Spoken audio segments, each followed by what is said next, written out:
ഒളിച്ചുവെക്കാൻ ശ്രമിച്ച ആ വലിയ രഹസ്യം ഒടുവിൽ സ്വന്തം മാധ്യമങ്ങളിലൂടെ തന്നെ പുറത്താവുകയാണോ? ഇറാൻ തൊടുത്തുവിട്ട പ്രതികാര മിസൈലുകൾ ഇസ്രായേലിന്റെ മണ്ണിൽ പതിച്ചപ്പോൾ തകർന്നത് വെറും കോൺക്രീറ്റ് കെട്ടിടങ്ങളല്ല, മറിച്ച് ആ രാജ്യത്തിന്റെ നിലനിൽപ്പിന്റെ ജീവനാഡിയായ ഊർജ്ജമേഖല തന്നെയാണ്.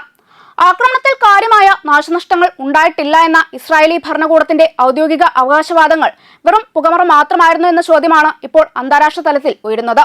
അമേരിക്ക ഇസ്രായേൽ സംയുക്ത സൈനിക നീക്കങ്ങൾക്ക് മറുപടിയായി ഇറാൻ നടത്തിയ മിസൈൽ വർഷത്തിന്റെ യഥാർത്ഥ ആഘാതം ഇപ്പോഴാണ് പുറത്തുവരുന്നത്.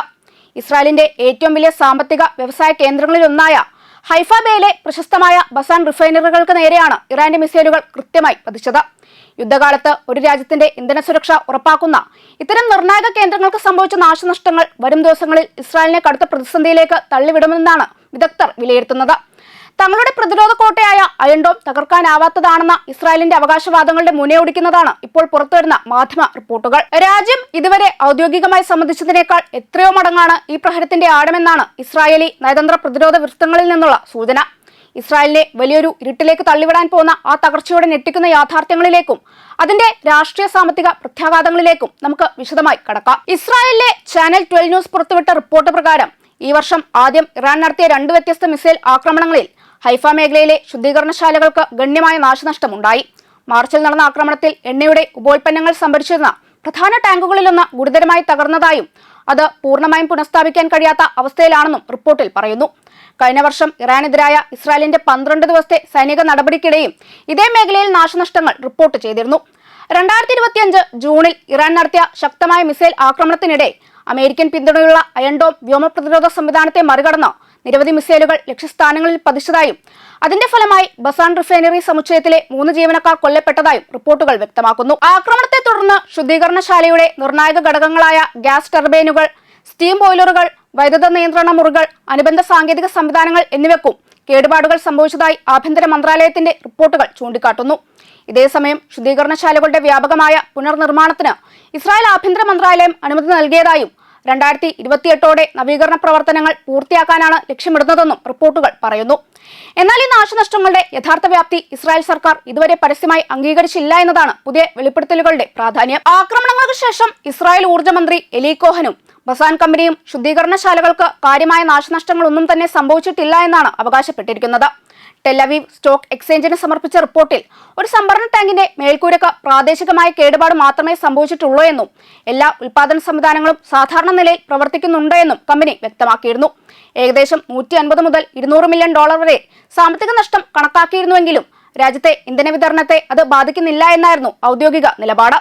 ബ്രിട്ടീഷ് ഭരണകാലത്ത് സ്ഥാപിതമായ ബസാൻ റിഫൈനറികൾ ഇസ്രായേലിന്റെ ഏറ്റവും തന്ത്രപ്രധാന വ്യാവസായിക കേന്ദ്രങ്ങളിൽ ഒന്നുതന്നെയാണ്. ആഭ്യന്തര ഉപഭോഗത്തിന് ആവശ്യമായ എണ്ണ ഉൽപ്പന്നങ്ങളുടെ വലിയൊരു പങ്ക് ഇവിടെ നിന്നാണ് വിതരണം ചെയ്യപ്പെടുന്നത്. പ്രതിദിനം ഏകദേശം 26,000 ടൺ എണ്ണ ഉൽപ്പാദിപ്പിക്കാനുള്ള ശേഷിയുള്ള ഈ കേന്ദ്രത്തിന് പ്രതിവർഷം 9.8 ദശലക്ഷം ടൺ അസംസ്കൃത എണ്ണ സംസ്കരിക്കാനാകും. അതിനാൽ തന്നെ ഈ കേന്ദ്രങ്ങൾക്ക് നേരെയുണ്ടാകുന്ന ഏത് ആക്രമണവും രാജ്യത്തിന്റെ ഊർജ്ജ സുരക്ഷയെ നേരിട്ട് ബാധിക്കാൻ സാധ്യതയുള്ളതായാണ് വിലയിരുത്തപ്പെടുന്നത്.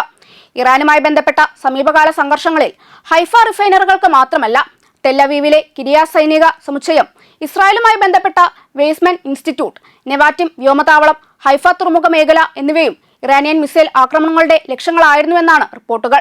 ഈ മാസം ആദ്യം രാമട്ട് ഡേവിഡ് വ്യോമതാവളത്തിലെ ഒരു ഹാങ്കറിനും കേടുപാടുകൾ സംഭവിച്ചതായി ഇസ്രായേലി മാധ്യമങ്ങൾ റിപ്പോർട്ട് ചെയ്തിരുന്നു. അതേസമയം ഇറാനിയൻ ആക്രമണങ്ങളാൽ ഉണ്ടായ നാശനഷ്ടങ്ങളുടെ പൂർണ്ണ വിവരങ്ങൾ പുറത്തുവിടുന്നതിൽ ഇസ്രായേൽ കർശനമായ സൈനിക സെൻസർഷിപ്പ് തുടരുകയാണെന്ന വിമർശനവും ഉയരുന്നുണ്ട്. പ്ലസ് 972 മാഗസിന്റെ കണക്കുകൾ പ്രകാരം 2024 മാത്രം ഏകദേശം 8,000 മാധ്യമ റിപ്പോർട്ടുകൾ പൂർണ്ണമായോ ഭാഗികമായോ സെൻസർ ചെയ്യപ്പെട്ടു. 2025 ഈ എണ്ണം കുറഞ്ഞെങ്കിലും ആയിരക്കണക്കിന് റിപ്പോർട്ടുകൾ ഇപ്പോഴും നിയന്ത്രണാവിധേയമായി തുടരുകയാണെന്നാണ് വിവരങ്ങൾ സൂചിപ്പിക്കുന്നത്. ഉപഗ്രഹ ചിത്രങ്ങളുടെയും സ്വതന്ത്ര നിരീക്ഷകരുടെയും ഈ പുതിയ വെളിപ്പെടുത്തലുകൾ പശ്ചിമേഷ്യൻ യുദ്ധഭൂമിയിലെ ശക്തി സമവാക്യങ്ങൾക്ക് പൂർണ്ണമായി തിരുത്തിയെഴുതുകയാണ്. അമേരിക്കയും ഇസ്രായേലും ചേർന്ന് ഇറാന്റെ വ്യോമ പ്രതിരോധ സംവിധാനങ്ങളെ തകർത്തുവെന്ന അവകാശവാദങ്ങളുടെ മുനിയൊടിക്കുന്നതാണ് പുറത്തുവരുന്ന ഓരോ തെളിവുകളും. എന്നാൽ സ്വന്തം രാജ്യത്തിന്റെ സുരക്ഷാ കോട്ടകൾക്ക് സംഭവിച്ച ഈ ഭീകരമായ തകർച്ച ഇസ്രായേൽ പ്രധാനമന്ത്രി ബെഞ്ചമിൻ നെതന്യാഹു ഇപ്പോഴും കാണാതിരിക്കുകയാണോ അതോ കണ്ടില്ല എന്ന് നടിക്കുകയാണോ എന്നാണ് ലോകം ചോദിക്കുന്നത്.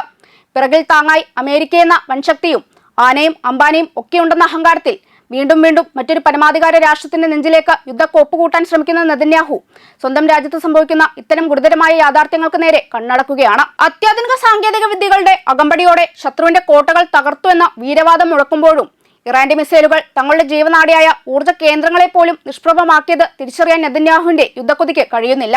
ഒരു വശത്ത് സൈനികമായ തിരിച്ചടികളും സാമ്പത്തിക തകർച്ചയും മറച്ചുവെക്കാൻ ഇസ്രായേൽ ഭരണകൂടം പുകമറ സൃഷ്ടിക്കുമ്പോൾ, മറുവശത്ത് ഉപഗ്രഹ ചിത്രങ്ങൾ നൽകുന്ന സത്യങ്ങൾ ഇസ്രായേൽ ജനതയെ പോലും ഭീതിയിലാഴ്ത്തുന്നുണ്ട്.